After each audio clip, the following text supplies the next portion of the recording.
पिता और पुत्र की रोचक कहानी। एक बार पिता और पुत्र जल मार्ग से यात्रा कर रहे थे और दोनों रास्ता भटक गए। फिर उनकी नौका भी उन्हें ऐसी जगह ले गई जहां दो टापू आसपास थे और फिर वहां पहुंचकर उनकी नौका टूट गई।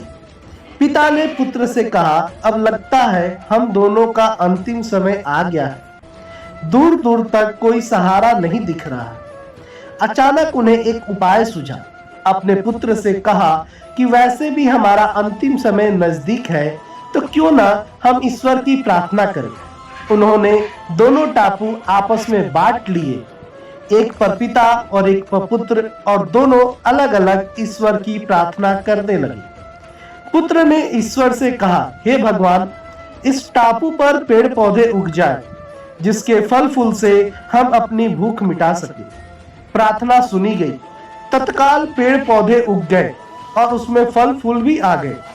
उसने कहा, यह तो चमत्कार हो गया। फिर उसने प्रार्थना की, एक सुंदर स्त्री आ जाए जिससे हम यहाँ उसके साथ रहकर अपना परिवार बसाएं। तत्काल एक सुंदर स्त्री प्रकट हो गई। अब उसने सोचा कि मेरी हर प्रार्थना सुनी जा रही है, तो क्यों ना हम ईश्वर से यहाँ से बाहर निकलने का रास्ता मांगे। उसने ऐसा ही किया। उसने प्रार्थना की, एक नई नाव आ जाए जिसमें सवार होकर हम यहाँ से बाहर निकल सके। तत्काल नाव प्रकट हुई और पुत्र उसमें सवार होकर बाहर निकलने लगा। तभी एक आकाशवाणी हुई, बेटा, तुम अकेले जा रहे हो, अपने पिता को साथ नहीं लोगे। तो पुत्र ने कहा, उनको छोड़ो। प्रार्थना तो उन्होंने भी की, लेकिन आपने उनकी एक भी नहीं सुनी।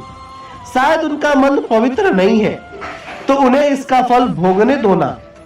आकाशवाणी कहती है, बेटा, क्या तुम्हें पता है कि तुम्हारे पिता ने क्या प्रार्थना की? पुत्र बोला, नहीं। तो सुनो, तुम्हारे पिता ने एक ही प्रार्थना की, हे भगवान, मेरा बेटा आपसे जो मांगे उसे दे देना। ऐसा होता है पिता का प्यार। धन्यवाद।